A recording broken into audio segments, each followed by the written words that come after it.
අයිබෝන් ළමයි අපි අද කතා කරන්න යන්නේ සමීකරණ 9 වසරේ සමීකරණ කියන පාඩම. මුලින් නම් අහන් ඉන්න ඔයගලන්ට හොඳටම තේරෙනවා.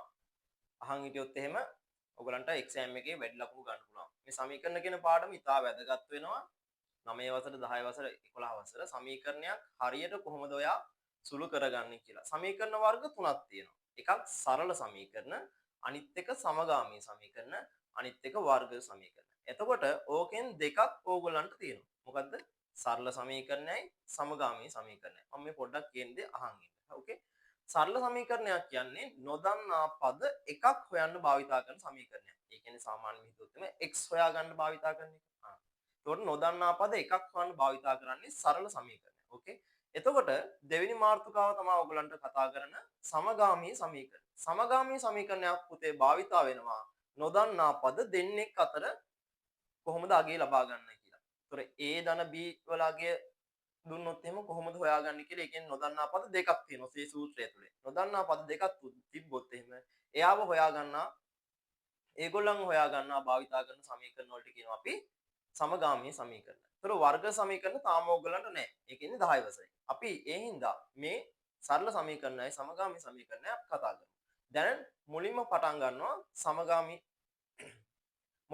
ගන්නවා සරල සමීකරණ. ලියා ගන්න සරල සමීකරණ. අලුත් පොතක් අරගෙන ඔයගලන් නැත්නම් තියෙන පොතේ ලියා ගන්න සරල සමීකරණ පළවෙනි මාතෘකාව අපේ. සරල සමීකරණයක් කියන්නේ මොකක්ද කියලා. හරිද?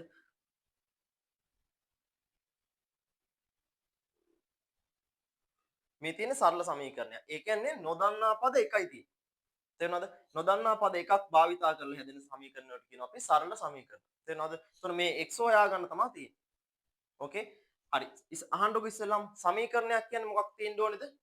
සමීකරණයක් කියන්නේ පුතේ වීජීය ප්‍රකාශනයකට මේ තියෙන වීජීය ප්‍රකාශනයක් වීජීය ප්‍රකාශනයකට සමාන කිරීමක් එක් කාගයක් ආදේශ කරාම යා නිකම්ම සමීකරණයක් බවට පත් වෙනවා. එතකොට අපි මේ වගේ එකක් සරල සමීකරණයක් කියලා කියනවා. මේ සරලයි. තාම සරල සමීකරණයක් මේක. හරි. මෙයාව ඉස්සෙල්ලාම හොයන්න කොහමද? ඔව්.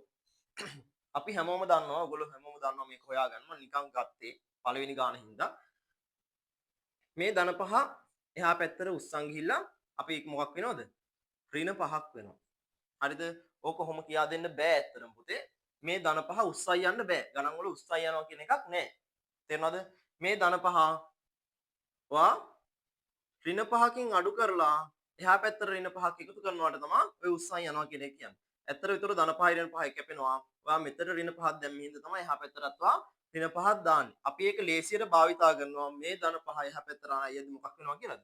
ඍණ 5ක් වෙනවා කියලා. තේරෙනවද? එතකොට මෙයාගේ අගය 12න් 5ක් අඩු නම් කීයද? 7යි. දාන්න බලන්න. මේ තමයි සරල සමීකරණයේ පළවෙනි ගාන අපේ. අපි තව ඉස්සරහට කතා කරන් යමු. ලියා ගන්න ස්ටෙප් බයි ස්ටෙප් යමු. ඔයගොල්ලෝ හොඳට බලාගෙන මේක අහන් ඉන්න.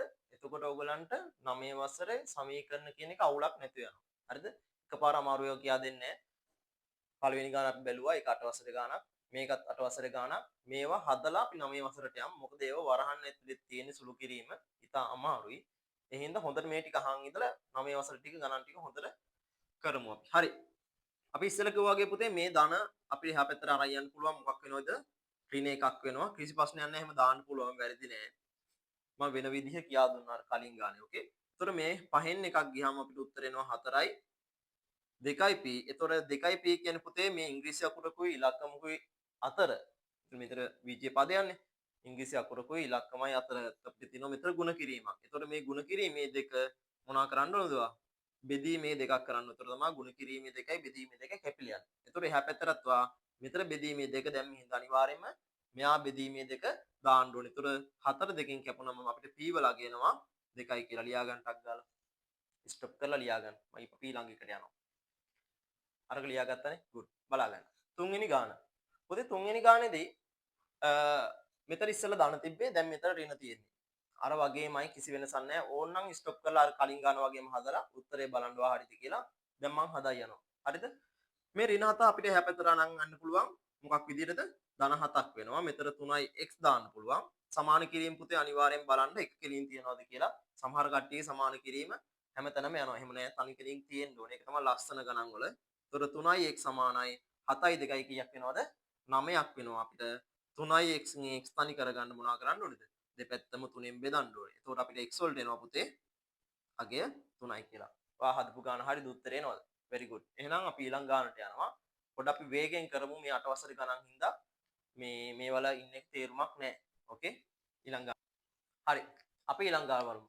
වරහණක් එක්ක ආවොත් එහෙම ගානක් කොහොමද සුළු කරන්න කියලා ඔයගලන්ට කියා දෙන්නයි යන්නේ. මේක සුළු කරන විදි ක්‍රම දෙකක් තියෙනවා. ඕකේ? ක්‍රම දෙකක් තියෙනවා. අපි දෙකම විසඳලා බලමු. මෙතන එකක් හදන්න, එහා පැත්තේ එකක් හදන්න. කොහොමද ඔයාට සෙට් වෙන්නේ මොකද්ද? ඒක හදන්න දෙකටම හරි. හරි? කොහොමද අපි හදමු බලමු. පුතේ මෙතන තියෙන්නේ බෙදීම මේ හරි. මෙතන තියෙන්නේ පුතේ දෙකක්. වරහණක් තියෙනවා කියන මතක තියාගන්න මෙතන තියෙනවා ಗುಣ කිරීමක්. හරිද?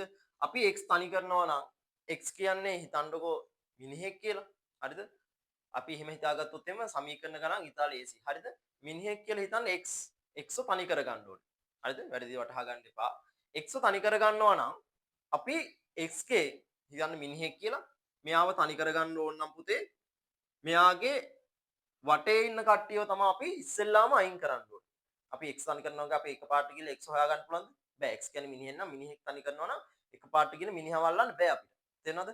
ඉස්සෙල්ලාම මේ මිනිහාගේ ළඟම ඉන්න එක්කිනව නෙමෙයි ඈතම ඉන්න එක්කිනව අයින් කරන්න ඕනේ. එයාව අයින් කරනවා ඊට පස්සේ ඈත ඉන්න එක්කිනව අයින් කරනවා. එහෙම ඈත් කර තමයි අර මිනිහ තනි කරන මිනිහා ළඟට එන්න ඕනේ. ඒතකොට අපි ඉස්සෙල්ලාම බලන්න ඕනේ මෙයා මේ x කින් ඈතම ඉන්නේ කවුද කියලා. මෙයාගෙන් ඈතම ඉන්නේ ඇත්තටම බැලුවොත් එමේ ඈතම ඉන්නේ මෙයාද? මෙයානේ ඈතම ඉන්නේ. මෙයාගේ ළඟම ඉන්න එක්කෙනා මෙයා. ඒ හින්දා මෙයාව ඉස්සෙල්ලාම අයින් කරන්න බෑ අපිට. මේ ගණන් වල තියෙනවා ක්‍රමයක්. ඒ ක්‍රමයට ගිහින් නැත්නම් ගණන් වර්ධිනවා. හරිද? ඒතර මෙයාගේ ඈතම ඉන්නේ මෙයා නෙමෙයි මෙයා. සමාන කිරීමේ එහා පැත්තේ ඉන්න කට්ටිය ගණන් ගන්න නෑ. ඒව නෙමෙයි. සමාන කිරීමේ මේ පැත්තේ ඉන්නේ x. ඒතර x කෙන් බැලුවොත් එමේ x ගේ ඈතම ඉන්නේ මේ දෙන්නගෙන් මෙයා. එහෙනම් මෙයාව අපි සමාන කිරීමෙන් එහා පැත්තට දානවා නම් මොකක් කරන්න ඕනේද? මේ සමීකරණයම දෙකෙන් බෙදන්න ඕනේ. ඒතර මේ දෙන්න කැපෙනවා. මෙයාවත් දෙකෙන් බෙදනවා. එතකොට අපි 12 දෙකෙන් බෙදුනම පුතේ උත්තර එනවා කියද්ද? 6ක්. එතකොට මේ සෙට් එක අපි අරන් ඇවිල්ලා මෙතනින් දාන්න පුළුවන් x ධන 3 විදියට. අපි මේකට වරහණක් දාන්න ඕනේද? ඕනේ නැහැ. මොකද වරහණෙන් පිට කවුරුත් නැහැ. ඉස්සෙල්ලා වරහණෙන් පිට හිටින්න තමයි වරහණක් තිබ්බේ. දැන් වරහණක් දාන්න ඕනේ නැහැ. එතකොට මේ ගාන හදද්දී x වලගේ හොයද්දී හරි ලේසි. දැන් මෙයා විතරක් එහා පැත්තට යන්න තියෙන්නේ. 6න් අඩු වෙනවා 3ක්. එතකොට අපිට x වලගේ එනවා පුතේ කීයද? x සමානයි 3යි. මේ තියෙන්නේ පළවෙනි ක්‍රමය. තේරෙනවද? හොඳට දාගන්න. එක ක්‍රමය කියලා ලියන්න. එක ක්‍රමය කියලා ලියන්න. හරි. අපි දෙවෙනි ක්‍රමයට යමු. මොකද්ද දෙවෙනි ක්‍රමය කියලා බලන්න. ඔයා පළවෙනි ක්‍රමය මෙතෙන් ලියාගත්තා නම් ඉරක් ගහලා එහා පැත්තේ දෙවෙනි ක්‍රමය ලියන්න. ඒතකොට මේ දෙන්නා ಜಾති දෙකක් විදියට නෙමෙයි එකම ගාන ක්‍රම දෙකකට හදලා තියෙනවා කියලා පේනවා. හරි. මෙයාව හදනවා නම් මෙතන දෙක තිබ්බා හරි. මෙයාව හදනවා නම් අපි කලින්ම කරේ මෙයාව දෙකෙන් බෙදෙන එක. දැන් මෙයාව පුළුවන් පුතේ ඕන නම් මොනවා කරන්නද? මේ වරහන් සුළු කරලා හදාගන්න. හරිද? මේකයි අරකයි දෙකම කියා දෙන්නේ මොකද්ද දන්නවද හේතුව? බැරි වෙලාවත් ඔයාට මෙතන 11 තිබ්බොත් එම කලින් ගාන වගේ හදන්න පුළුවන්ද? බෑ. කලින් ගාන දෙකෙන් බෙදලා මේකත් දෙකෙන් බෙදන්න පුළුවන්ද? බෑ. ඒතර 11 බෙදෙන්නේ නැහනේ. ඒතර අනිවාර්යෙන්ම ඔයාට මේ දෙවෙනි ක්‍රමය බලා ගන්නම වෙනවා. හින්දා පළවෙනි ක්‍රමය පුළුවන් මට දෙවෙනි ක්‍රමය ඕනේ නැහැ කියලා හිතන් ඉන්න එපා. හරිද? අනිවාර්යෙන්ම ක්‍රම දෙකම බලා ගන්න. මොකද මෙතන බෙදෙන ගානක් ආවොත් හොඳයි. බෙදෙන්නේ නැති ගානක් ආවොත් එහෙම වර මෙහෙම දෙකෙන් බෙදන්න බෑ. එහෙනම් මේක බලා ගන්න ඕනේ. හරි? මෙතන මේ වරහන් සුළු නම් පුතේ මෙතන 2යි x හැදෙනවා.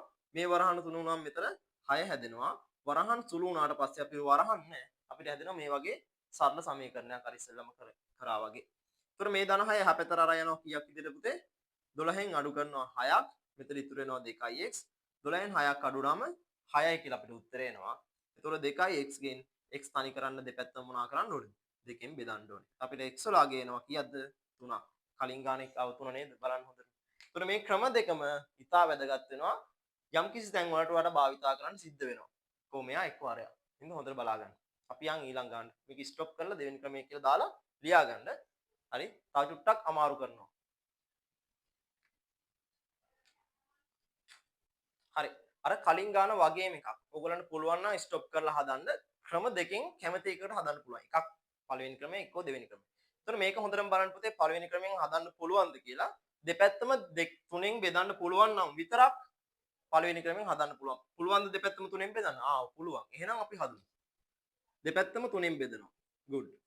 3ට 3 කැපිලා යනවා. මෙයාට මෙයා කැපිලා යනවා. අපිට ඉතුරු වෙනවා කීයද? 9ට 3 වරක් 3යි. එතකොට අපිට මෙතන එනවා 1 ඍණ x. මෙයා පොඩි විශේෂ ගාණක්. අපිට x හොයද්දී x හොයන්න කියනවා නම් අනිවාර්යයෙන්ම ඔයා හොයන්න ඕනේ ධන x එකක්. දැන් මෙයා බලන්න අපිට මේ x හොයන්න තියෙනවා. හරි අපි මෙයාව එහා පැත්තට ගෙනියනවා. මේ එක කියන්නේ ධන එකක් පුතේ. ගොඩාක් කට්ටිය වරද්ද ගන්නවා. මේ එක ඉස්සරහින් ඍණින් ඉඳලා මේ පැත්තේ ඍණින් ඉඳලා මෙයා ධන විදියට එහා පැත්තට යනවා. නෑ මෙයාගේ ලකුණ තමයි ඉස්සරහා තියෙන්නේ. මේ x ගේ ලකුණ තමයි මෙයා. තේරෙනවද? එතකොට අපිට මේ ධන එක එහා පැත්තට අරන් යන්න පුළුවන්. 3න් අඩු වෙනවා එකක්. මෙතන ඉතුරු වෙනවා පුතේ ඍණ x. 3න් අඩු වුණාම එකක් අපිට ගන්න පුළුවන් උත්තරේ කීයයි කියලාද? 2යි කියලා. එතකොට ඍණ x සමානයි 2. අපිට ඍණ x නෙමෙයි ඕනේ ගණන් වල මොකක්ද ඕනේ? ධන x ඕනේ. එහෙනම් මේ පැති දෙක ඕනනම් මාරු කරන්න පුළුවන්. නැත්නම් ඍණ එකෙන් බෙදන්න පුළුවන්. අපි පැත්ත දෙක මාරු කරලා ලියමු ලේසි එක. මෙයා x මෙයා ඍණ x එහා පැත්තට මේ ධන x වෙනවා. මෙයා ධන 2 මේ පැත්තට ආවම ඍණ 2 වෙනවා. ඒතර x වලගේ ඍණ 2යි. තේරුණාද? හොඳට බලා ගන්න. x ඍණ වුණොත් එහෙම ධන කරන්නම ඕනේ. තේරුණාද? ඕකේ. හරි. අපි ඊළඟ ගන්නට යනවා. ඕගොල්ලන්ගේ අච්චු පොතේ තියලා තියෙන ගණන්ම තමයි මම ගත්තේ උදාහරණ වලට. ඕගොල්ලන්ට ඒතර බලන් එක හදන්න පුළුවන්. මම වෙනම උදාහරණ ටිකක් කියන්නම්. හරිද? මගේ උදාහරණ ටිකුත් මම ඕගොල්ලන්ට දෙන්නම්. දැන්ට මේ ටික බලා ගන්න. හරි. පොඩ අමුතු ගාණක් නේද? මම චුට්ටක් මේක දිහා බලන්න. පොඩ අමුතු ගාණක් මම ඉස්සෙල්ලාම කිව්වා දැන් මේක තනි කරන්න තියෙන්නේ m කියලා මිනිස්සෙක් තනි කරනවා නම් පුතේ ඔයා හිතන්න ඕනේ මේ m කියන මිනිස්යාගේ ඈතින් ඉන්නේ කවුද කියලා. ඇත්තටම ඈතින් ඉන්නේ කවුද? මෙයාද මෙයාද? ඇත්තටම ඈතින් ඉන්නේ එක. අපිට කැමතිනම් මෙයාව ගෙනියන්න බෑ. තේරෙනවද? අපිට දීලා තියෙන විදිහට ඈතින් ඉන්න එක්කෙනාව තමයි අරන් යන්න ඕන. ගණන් වල නීති ටිකක් තියෙනවා. හරිද? එහෙම හරියට කියලා නැත්නම් උත්තරේ වර්ධිනවා. ඒතකොට m වල ළඟින් ඉන්නේ 5. ඊට පස්සේ ළඟින් ඉන්නේ 1. එක තමයි ඒතකොට ඈතින් ඉන්නේ. යාව තමයි ඉස්සෙල්ලාම ගෙනියන්න ඕනේ. ඒතකොට මොකක් වෙනවද? මේ ඍණ එක එහා පැත්තට යද්දි මොනවා වෙනවද?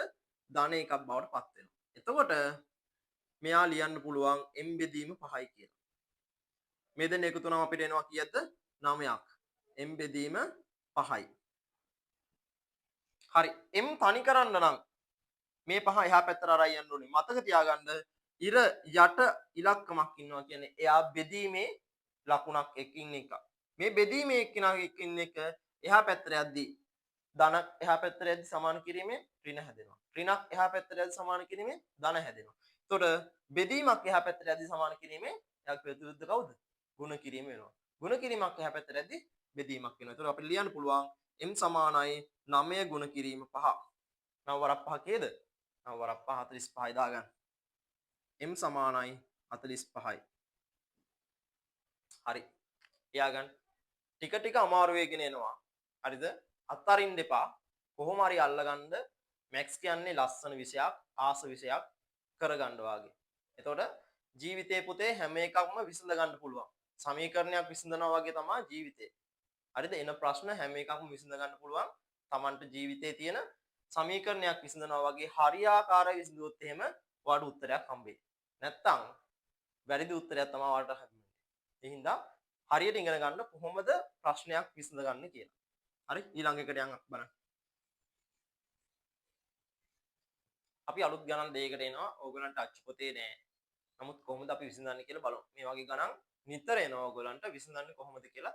ඔයා තනියම පුළුවන් නම් තනියම හදලා උත්තරේ හරිද කියලා බලන්න මම හදුවට පස්සේ. හරිද? මේ තියෙන්නේ භාගත් එක්ක සමීකරණයක් ආපු ගානක්. එතකොට පුතේ x තනි කරන්න තියෙන්නේ. x ගේ ඉස්සෙල්ලාම බලන්න ඈතම ඉන්න එක්කෙනා කවුද කියලා මම කියා දුන්නා වගේ. මේ තියෙන x එයාගේ ළඟම ඉන්නවා 3. එයාගේ ඈතම ඉන්නේ ඇත්තටම 5. ඒතර 5 තමයි අපි එහා පැත්තට යවන්න ඕනේ. මොකද්ද? බෙදීමේ 5ක් එහා පැත්තට යද්දි මොනවා වෙනවද? අනිවාර්යයෙන්ම ගුණ කිරීමේ 5ක් වෙනවා. අපි මෙතන එනවා x ධන 3 සමාන කිරීම එක කෙලින් තියෙන්න ඕනේ. එක පාරට එකයි කරන්න පුළුවන්. තේරෙනවද? 5 එහා පැත්තට ගිනිච්ච එක විතරයි කරන්න පුළුවන්. හරිද? එහෙම කරන්න. පුරුදු වෙන්න. ඒතර 5 ගුණ කිරීම 4 කියන්නේ පුතේ මොකද්ද? 5 4ක් 4 20යි. ඒතර මෙතන එනවා x ධන 3යි. මේ දෙන්න එකතු කරන්න බෑ. ළමයි ගොඩක් වැරදි කරනවා. තේරෙනවද? පූර්ණ සංඛ්‍යාවට බීජීය පදයක් එකතු කරන්න බෑ. x ධන 3 කියන එක නා 3x කියලා ගන්න බෑ. එහෙම බෑ. x එකේව 3ක් එකතු වුණොත් එහෙම x ජාතියේ මෙහෙම x ධන x එකතු වුණොත් තමයි අපිට 3x කියලා එන්නේ. මෙහෙම එකක් නෑනේ මෙතන. එහෙනම් මේගොල්ලන්ව එකතු කරන්න බෑ 3x කියලා. තේරෙනවද? ඒතර මේක වැරදි. මෙහෙම එන්නේ නෑ. හරි? මෙහෙම එකක් නෑ. මෙයා 3x එහෙම තියන්න ඕනේ. එතකොට අපිට මේ x තනි කරන අනිවාර්යයෙන්ම මේ පූර්ණ සංඛ්‍යාව ධන 3 එහා පැත්තට අරන් එන්න ඕනේ මොකක් විදියටද? ඍණ 3ක් විදියට. එතකොට පුතේ x වලගේ අපිට එනවා කීයද? 20න් 3ක් ගියාම 17යි. මෙතන පළවෙනි ගාන මම ඕගලන්ට දුන්නා. එතකොට මේ ගාන පොඩි වෙනස්කමක් කරා. මෙතන 3 තිබ්බේ ආ 4 කරා. 3 දාන් අපිට ගාන විසඳ ගන්න බෑ. හරි. අපි මේ ගාන හදමු. කලින් ගාන වගේමයි පුළුවන් නම් ස්ටොප් කරලා ගාන හදලා බලන්න ඔයාලට උත්තරේ එනවද කියලා. හරි? පොඩ සතුටු වෙන්න පුතේ. තමන් උත්තරයක් තනියම හදාගත්තම ඇත්තටම පොඩි සතුටක් එන්න ඕනේ. ඒක තමන් භුක්ති විඳින්න. හරිද? උත්තරේ හරිනම් සතුටු වෙන්න. හරි. බලන්න. මේ දෙක එහා පැත්තට අපි අරන් යනවා. මේ ಗುಣ කිරීමේ දෙකක් විදිහට තමයි අපි අරන් යන්නේ මෙයාව. ඒතර 6 ಗುಣ කිරීමේ දෙක. ඇයි ಗುಣ කිරීමේ දෙකක් අරන් ගියේ? ඉරකින් යට ඉන්නේ බෙදීමක් සමාන කිරීමේ එහා පැත්තේ ಗುಣ කිරීමේ දෙකක්. ඕන ළමයට තේරෙනවා වීඩියෝ එක බලලා ඉගෙන ගන්න. ඕකේ? 2x ධන 4 ඊට පස්සේ මේ දෙන්න ගුණ වුණාම අපිට එනවා මෙතන කීයක්ද 12ක් කියලා. එතකොට මෙතන 2x ධන 4 එහා පැත්තට අපි අරන් යනවා. ඇයි එහා පැත්තට අරන් යන්නේ? x තනි කරගන්න ඕනේ හින්දා. මේ දෙන්නගේ ළඟම ඉන්නේ x මෙයා x ළඟම ඉන්නේ 2 x ඈතින් ඉන්නේ දැනට මෙයා. එතකොට මෙයා තමයි අපි අරන් යන්න ඕනේ එහා පැත්තට. එතකොට කීයක් වෙනවද යා? ඍණ 4ක් වෙනවා. 12න් 4ක් ගියාම කීයද පුතේ? 8ක් වෙනවා. එතකොට 2x. එතකොට අපි 2x කින් x තනි කරගන්නවා මොනවා කරන්න ඕනේද? අනිවාර්යයෙන්ම දෙපැත්තම දෙකෙන් බෙදන්න ඕනේ. මේ දෙන්න දෙකෙන් බෙදුනම අපිට x සමානයි කීයක් එනවද? 4ක් එනවා. දාගන්න. ගණන් දෙකක් හැදුවා. තව ගණන් දෙකක් ඕගලන්ට හම්බ වෙනවා. ස්ටොප් කරලා හදන්න බලන්න කොහොමද කියලා.